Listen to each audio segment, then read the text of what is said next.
டக்குன்னு கோலா உருண்டை ரெடி. எப்படி செஞ்சுருக்கேன் பாருங்கள். உருண்டை எப்படி வந்திருக்கு. இது வந்து ஒரு 200 கறி தான். இதில் 20 உருண்டை கிட்ட வரும். இது வெளியில் கடையில் வாங்கினோம்னா ஒரு உருண்டை 50 ரூபா. நம்ம வீட்டிலே இது மாதிரி நான் சொல்கிறபடி செஞ்சால் ஈஸியாக செய்யலாம். நல்லாவும் இருக்கும், சூப்பராக இருக்கும். இந்த பாருங்கள் எப்படி இருக்கு பாருங்கள், உருண்டை எப்படி வந்துருக்கு பாருங்கள். வாங்க எப்படி செய்கிறதுன்னு பார்க்கலாம்.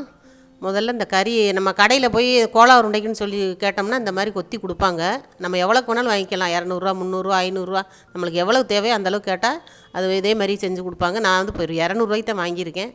இந்த கறி தான் நல்லா இந்த மாதிரி கொத்தி அவங்களே கொடுத்துருவாங்க. நம்ம எதுவுமே செய்ய வேண்டாம். இந்த மாதிரி லைட்டாக ஒரு அலசு அலசினா போதும், ரொம்ப அலசக்கூடாது, டேஸ்ட்டு போயிடும்.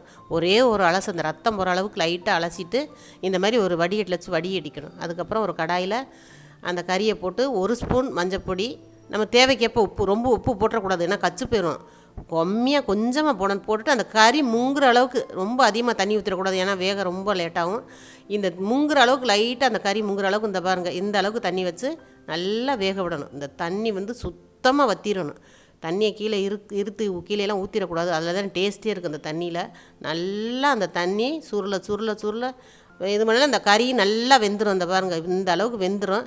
அப்புறம் அந்த கரண்டியை வச்சு இப்படியே அமுக்கி விட்டோம்னா சுத்தமாக அதில் இருக்க தண்ணி அனைத்து நல்லா வெந்து இந்த பாருங்கள் உப்புமா மாதிரி வந்துடும். இந்த அளவுக்குல வந்துடணும். இந்த மாதிரி வந்தால் தண்ணி சத்து சுத்தமாக இல்லை, சட்டியோடு நல்லா வரட்டின மாதிரி இந்த பக்குவத்தில் இறக்கிக்கணும். இறக்கி ஆற வச்சிடணும். நல்லா அந்த மாதிரி இந்த மாதிரி பொழுன்னு வந்துடணும். அடுப்பில் இருக்கையிலே இந்த மாதிரி பொழுன்னு வந்துடணும். துளி தண்ணி கூட இருக்கக்கூடாது அதில்.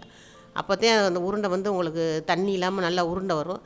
அதுக்கப்புறம் ஒரு கடாய் வச்சு நல்லெண்ணெய், எந்த எண்ணெய் வேணாலும் ஊற்றிக்கலாம். அந்த இது வதக்கிறதுக்கு நல்லெண்ணெய் ஊற்றலாம், தேங்காய் எண்ணெய் ஊற்றலாம், கடலெண்ணெய் ஊற்றலாம், எது வேணாலும் ஊற்றிக்கலாம். 2 பச்சை மிளகா, ஒரு 10 வெங்காயம், சின்ன வெங்காயம் தான், பெரிய வெங்காயம் போடக்கூடாது, சின்ன வெங்காயம். அதுக்கப்புறமா 2 பட்டை. நான் வந்து இந்த 200ரூவா கறிக்கு தான் சொல்கிறேன். நீங்கள் கூட குறைச்சி வாங்குறதா இருந்தால் அதுக்கு தகுந்தபடி கொஞ்சம் கூட்டிக்கணும். எல்லாத்தையுமே பச்சை மிளகா கூட்டிக்கணும், வெங்காயம் எல்லாமே கொஞ்சம் கூட்டிக்கணும். இது வந்து இந்த அளவுக்கு கறிக்கு தான் நான் சொல்கிறேன்.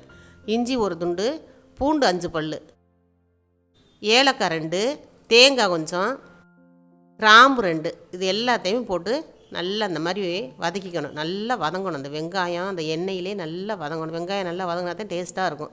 இந்த மாதிரி எல்லாத்தையும் போட்டு நல்லா வதக்கிக்கிட்டு ஆற வச்சிடணும். இது தனியாக அது தனியாக, தனித்தனியாக எல்லாத்தையுமே அந்த சூடு போகிற அளவுக்கு கொஞ்சம் நல்லா ஆற வச்சிடணும். இந்த அளவுக்கு வறுத்தாத்தே அது நல்லா டேஸ்ட்டு கொடுக்கணும். பாருங்கள் எப்படி வறுத்துருக்கு பாருங்கள். அதுக்கப்புறம் ஒரு மிக்சி சார் எடுத்து இந்த நம்ம கறி முதல்ல வச்சுருக்கோம் இல்லையா, இதை போடணும். போட்டு அதுக்கப்புறமா நம்ம வதக்கி வச்சுருக்கோம்ல எல்லாமே, வெங்காயம் பூண்டு எல்லாமே வதக்கி வச்சுருக்கோமோ அதையும் இதில் போட்டுறணும்.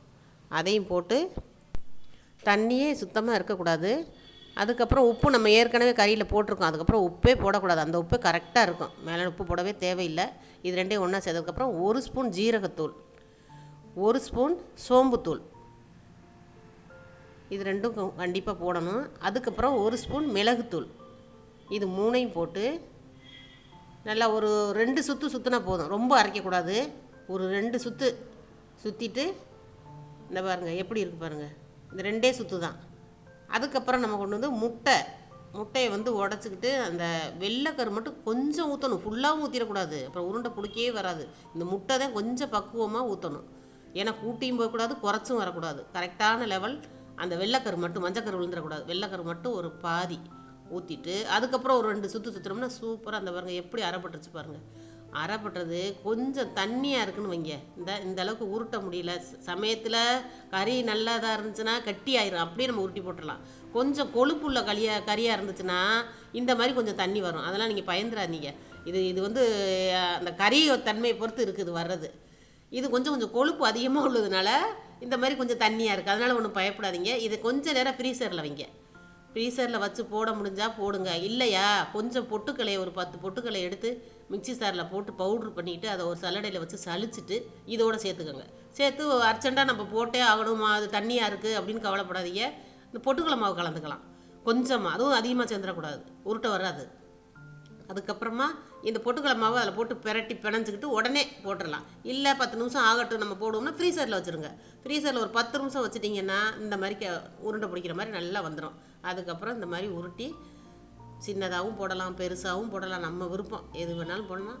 அந்த பாருங்கள் எப்படி வருது பாருங்கள். நம்ம பக்குவம் தவறுச்சுன்னா பொறி பொறியாக ஓடி போயிடும். ஒரு உருண்டை கூட நம்ம உருப்படியாக எடுக்க முடியாது. நான் சொன்ன பக்குவத்திலே நீங்கள் போட்டிங்கன்னா இந்த மாதிரி வரும். நல்லா இருக்கும் உருண்டை. எப்படி இருக்குது பாருங்கள், அருமையாக இருக்கும். இது வந்து சாப்பிடும். நம்ம கறி வறுவல், கறி இந்த பிரட்டல், அது இது எதோ செய்கிறதுக்கு இது கொஞ்சம் வித்தியாசமாக செஞ்சு நம்ம சாப்பிட்டு பார்க்கலாம். உடம்புக்கு நல்லது. இது நல்லாவும் இருக்கும். குழந்தையெல்லாம் விரும்பி சாப்பிடுவாங்க. நல்லா இருக்கும். இது உடம்புக்கு அவ்வளோ நல்லது இந்த உருண்டை. நீங்களும் இதே பக்குவத்தில் செஞ்சு பார்த்துட்டு எப்படி இருக்குன்னு சொல்லுங்கள். இந்த பாருங்கள், நான் பிச்சு காமிக்கிறேன் பாருங்கள், எப்படி வெந்திருக்கு பாருங்கள். உள்ள இந்த பக்குவத்தில் எடுக்கணும். நான் இப்போ இந்த எப்படி எடுத்திருக்கேன், இந்த பக்குவத்தில் உள்ள வேகாமையும் இருக்காது, மேலேயும் கருப்பாகவும் இருக்கக்கூடாது. அந்த மாதிரி இந்த பக்குவத்தில் எடுத்திங்கன்னா இது மாதிரி இருக்கும். கோலா உருண்டை ரெடி.